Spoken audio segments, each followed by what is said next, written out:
Hey, do you wanna come round now? Say around 5:30. Stay until the morning, then I carry on and live my hollow life. Hello guys, welcome to digital drama YouTube channel. Majorly ఇక్కడ విండోస్లోకి వెళ్ళి time లైన్ని మీరు open చేసుకోవాలి. Then create video timeline. నేనైతే basic అయితే మీకు చెప్తున్నాను. నెక్స్ట్ సోషల్ మీడియా యాడ్స్ అయితే మీకు నచ్చినట్టు విధంగా మీరు డిజైన్ చేసుకోవచ్చు. నేనైతే ఫ్రేమ్ టైమ్ లైన్ని వీడియో నుండి ఫ్రేమ్స్లోకి నేను చేంజ్ చేస్తున్నా. జస్ట్ 5 సెకండ్స్ అయితే ఇచ్చాను, దానికి నేను ఒక 0.2 సెకండ్స్ అయితే ఇస్తున్నాను. బేసిక్గా అయితే నేను ఒక షేప్ని అయితే తీసుకుంటున్నా. దీన్ని బ్లాక్ కలర్ అయితే ఇస్తున్నాను.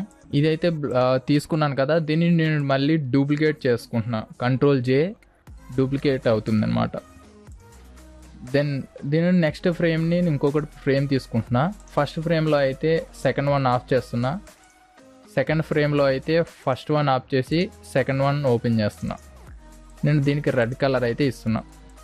నేను ఇప్పుడు ప్లేసెస్ చూపిస్తాను మీకు. చూసారా, ఈ విధంగా గిఫ్ అయితే మనం రెడీ చేసుకోవచ్చు. దీన్ని ఎలా ఎక్స్పోర్ట్ చేయాలంటే ఫైల్లోకి వెళ్ళి export save for web.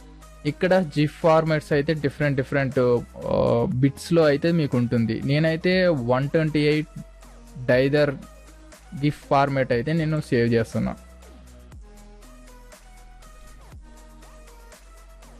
Basic గిఫ్ అని ఇస్తున్నా. మీకు ఇప్పుడు చూపిస్తాను చూడండి. ఆటోమేటిక్గా అయితే ఇలా గిఫ్ యానిమేషన్ అయితే మీకు రెడీ అవుతుంది. అలాగే నేను ఒక సోషల్ మీడియా యాడ్ అయితే డిజైన్ చేద్దాం అనుకుంటున్నాను. దీన్ని బట్టి ఒక గిఫ్ అయితే ఎలా రెడీ చేసుకోవాలో చూద్దాం. నేను ఆల్రెడీ కొన్ని అయితే ఐటమ్స్ అయితే తీసుకుని ఉన్నాను. నేను టైమ్ లైన్ అయితే క్రియేట్ చేస్తున్నా. దీన్ని ఫ్రేమ్స్లో అయితే తీసుకుంటున్నాను. ఫస్ట్ అయితే నేను ఫస్ట్ ఫ్రేమ్లో మొత్తం అన్నీ ఆఫ్ చేసుకుంటున్నాను. మీకు నచ్చినట్టు విధంగా మీరు డిజైన్ చేసుకోవచ్చు. ఇది ఫస్ట్ అయితే నేను అన్నీ ఆఫ్ చేస్తున్నా. దీనైతే నేను ఒక 5 సెకండ్స్ అయితే ఇస్తున్నాను ఫ్రేమ్ రేట్ అయితే. నాకు కావాల్సింది ఏంటంటే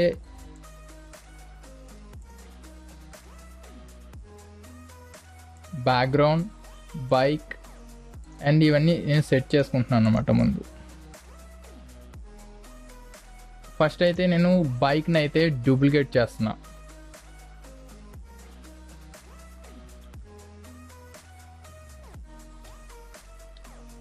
ఫస్ట్ అయితే మీరు సెకండ్ ఫ్రేమ్కి వెళ్ళాలి. దెన్ బైక్ని అయితే డూప్లికేట్ చేసుకుందాం. ఇంతకుముందు మనం సర్కిల్ ఎలా బేసిక్ షేప్ తీసుకుని ఎలా యానిమేషన్ చేసామో సేమ్ అదే తీరుగా ఇక్కడ కూడా మనం యానిమేషన్ చేస్తామన్నమాట. సెకండ్ ఫ్రేమ్లో ఉంది కాబట్టి ఇది ఆఫ్ చేసేస్తున్నా. ఫస్ట్ ఫ్రేమ్కి వెళ్ళి రెండోది కూడా ఆఫ్ చేస్తున్నా. ఫస్ట్ది అయితే వచ్చింది కదా. ఫస్ట్ది నేను Ctrl+T నొక్కి దాన్ని బ్యాక్ అయితే జరుపుతున్నా. కొంచెం ఇలా వచ్చే విధంగా మీరు పెట్టుకోవాలి. సెకండ్ ఫ్రేమ్ వచ్చేసి దీన్ని ఆఫ్ చేసి సెకండ్ డూప్లికేట్ తీసుకున్నాం కదా, దాన్ని కొంచెం ముందుకి తీసుకురావాలన్నమాట. దెన్ నేను మళ్ళీ ఇంకొక ఫ్రేమ్ తీసుకొని దాన్ని మళ్ళీ డూప్లికేట్ తీసుకుంటున్నా. ఇప్పుడు సెకండ్ డూప్లికేట్ తీసుకుని థర్డ్ డూప్లికేట్ ఉంది కదా, అది కొంచెం ముందుకు జరపాలి. Ctrl+T.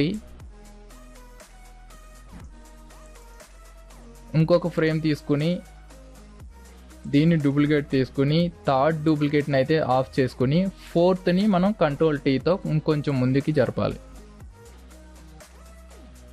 అలైన్మెంట్ వచ్చేంత వరకు ఫ్రేమ్స్ తీసుకుని డూప్లికేట్ తీసుకొని దాని ముందున్న కాపీని అయితే ఆఫ్ చేసుకుని ఎగ్జాక్ట్గా ప్లేస్మెంట్ అనేది చేయాలి. మళ్ళీ సేమ్ అదే తీరుగా మనం ఎప్పుడైతే ఫార్వర్డ్ చేసామో ఇప్పుడు బ్యాక్వర్డ్ చేయాలి.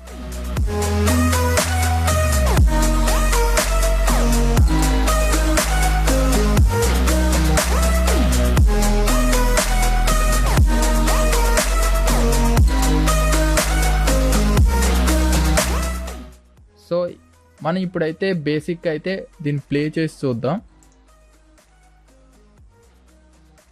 ఇప్పుడు చూసారా ఇలా రాంగ్గా ఎందుకు వచ్చిందంటే మన డూప్లికేట్ తీసుకునేది ముందున్న లేయర్లో ఆఫ్ కాలేదు, దానివల్ల ఇలా రాంగ్గా వచ్చిందనమాట. దీన్ని కరెక్ట్ చేయాలంటే మన ఫస్ట్ ఫ్రేమ్కి వెళ్ళిపోయి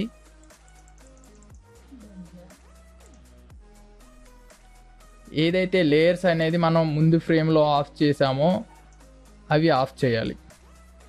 సెకండ్ ఫ్రేమ్కి వచ్చి ఆఫ్ ఉందో లేదో చెక్ చేసుకోవాలి.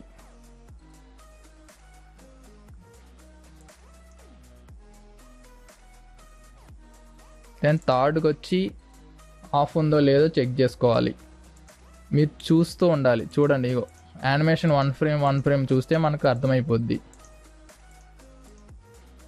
థర్డ్ ఫ్రేమ్కి వచ్చి థర్డ్ కాపీని చూసుకోవాలి. ఫోర్త్కి వచ్చి ఫోర్త్ కాపీ ఉందా లేదో చెక్ చేసుకోవాలి. ఫిఫ్త్ ఫ్రేమ్కి వచ్చి ఫిఫ్త్ కాపీ ఉందో లేదో చూసుకోవాలి.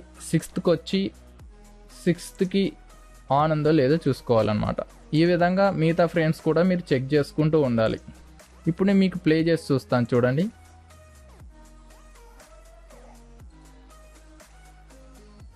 యానిమేషన్ మరీ స్లో అయిపోయిందంటే మీరు ఫ్రేమ్ రేట్ని చేంజ్ చేసుకోవచ్చు. నేనైతే 0.2 సెకండ్స్ అయితే ఇస్తాను అన్ని ఫ్రేమ్లకి. సెలెక్ట్ చేసి అన్ని ఫ్రేమ్ సెలెక్ట్ చేస్తున్నా, 0.2 అనేది ఇచ్చేసాను. ఇప్పుడు నేను ప్లే చేసి చూస్తాను, చూడండి. మరీ ఇది స్లో అయిపోయిందంటే నేను అన్ని ఫ్రేమ్లు సెలెక్ట్ చేసుకొని 0.1 సెకండ్ అనేది తీసుకుంటున్నా.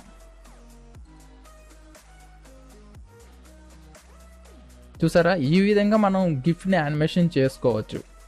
నెక్స్ట్ నేను ఇంకా ఐటమ్స్ తీసుకున్నాను కదా, మనం సెంటర్ అనేది 5th ఫ్రేమ్లో అనేది సెంటర్కి వచ్చింది. అప్పుడు మిగతా అడిషనల్ టెక్స్ట్ కానీ లేకపోతే లీవ్స్ కానీ నేను ఇక్కడ ఆన్ చేస్తాను.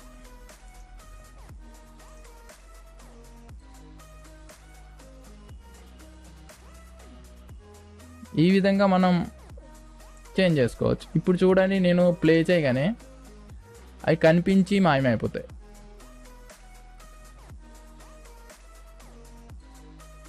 మనం పాస్ చేసి అది హోల్డ్ చేసి టెక్స్ట్ ఏముందో చదువుకోవచ్చు.